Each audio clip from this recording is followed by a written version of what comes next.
للہ رب العالمین والصلاة والسلام علی خاتم النبیین اما بعد فاعوذ باللہ من الشیطان الرجیم بسم اللہ الرحمن الرحیم الصلاة والسلام علیک یا رسول اللہ وعلی آلک واصحابک یا حبیب اللہ الصلاة والسلام علیک یا نبی اللہ وعلی آلک واصحابک یا نور اللہ۔ الحمدللہ کریم، آج ہم سورہ البقرہ کی آیت نمبر 125 اس کا ترجمہ کنز ایمان اور تفسیر صراط الجنان پڑھیں گے، سیکھیں گے انشاءاللہ الکریم۔ بسم اللہ الرحمن الرحیم۔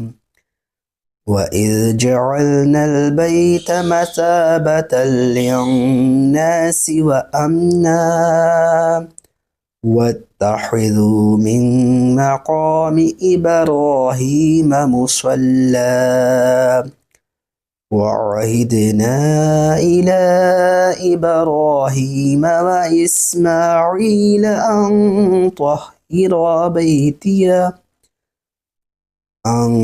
طَهِّرَا بَيْتِيَ لِلطَّائِفِينَ وَالْعَاكِفِينَ وَالرُّكَّعِ السُّجُودِ۔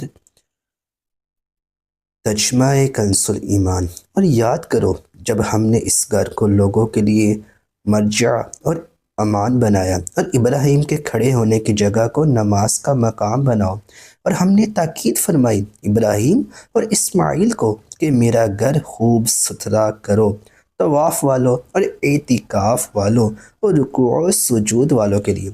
تفسیر صراط الجنان میں ہے وَإِذْ جَعَلْنَا الْبَيْتَ، اور جب ہم نے اس گھر کو بنایا۔ بیت سے کعبہ شریف مراد ہے اور اس میں تمام حرم شریف داخل ہیں۔ مثابتاً سے مراد بار بار لوٹنے کی جگہ ہے۔ یہاں مسلمان بار بار لوٹ کر حج و عمرہ و زیارت کے لیے جاتے ہیں، اور جو نہ جا سکے وہ اس کی تمنا ضرور کرتے ہیں۔ اور امن بنانے سے یہ مراد ہے کہ حرم کعبہ میں قتل و غارت حرام ہے، یا یہ کہ وہاں شکار تک کو امن ہے، یہاں تک کہ حرم شریف میں شیر بھیڑیے بھی شکار کا پیچھا نہیں کرتے بلکہ چھوڑ کر لوٹ جاتے ہیں۔ ایک قول یہ ہے کہ مومن اس میں داخل ہو کر عذاب سے معمون ہو جاتا ہے۔ حرم کو حرم اس لیے کہا جاتا ہے کہ اس میں قتل، ظلم اور شکار حرام و ممنوع ہے۔ اگر کوئی مجرم بھی داخل ہو جائے تو وہاں اسے کچھ نہ کہا جائے گا۔ حوالہ تفسیر خازن۔ وَاتَّخِذُوا مِن مَّقَامِ إِبْرَاهِيمَ مُصَلًّى، اور تم ابراہیم کے کھڑے ہونے کی جگہ کو نماز کا مقام بناؤ۔ مقام ابراہیم وہ پتھر ہے جس پر کھڑے ہو کر حضرت ابراہیم علیہ السلام نے کعبہ معظمہ کی تعمیر فرمائی، اور اس میں آپ کے قدم مبارک کا نشان تھا۔ اسے نماز کا مقام بنانا مستحب ہے۔ ایک قول یہ بھی ہے کہ اس نماز سے طواف کے بعد پڑھی جانے والی 2 واجب رکعتیں مراد ہیں۔ حوالہ تفسیر بیضاوی۔ انبیاء علیہ السلام سے نسبت کی برکت۔ اس سے معلوم ہوا کہ جس پتھر کو نبی کی قدم بوسی حاصل ہو جائے وہ عظمت والا ہو جاتا ہے۔ یہ بھی معلوم ہوا کہ آخری نبی صلی اللہ تعالی علیہ وآلہ وسلم کی تعظیم توحید کے منافی نہیں، کیونکہ مقام ابراہیم کا احترام تو عین نماز میں ہوتا ہے، لہٰذا عین نماز میں آخری نبی صلی اللہ تعالی علیہ وسلم کی تعظیم نماز کو ناقص نہ کرے گی بلکہ کامل بنائے گی۔ یہ بھی معلوم ہوا کہ جب پتھر نبی علیہ السلام کے قدم لگنے سے عظمت والا ہو گیا تو آخری نبی صلی اللہ تعالی وسلم کی ازواج مطہرات، اہل بیت اور صحابہ کرام رضی اللہ تعالی عنہم کی عظمت کا کیا کہنا۔ اس سے تبرکات کی تعظیم کا بھی ثبوت ملتا ہے۔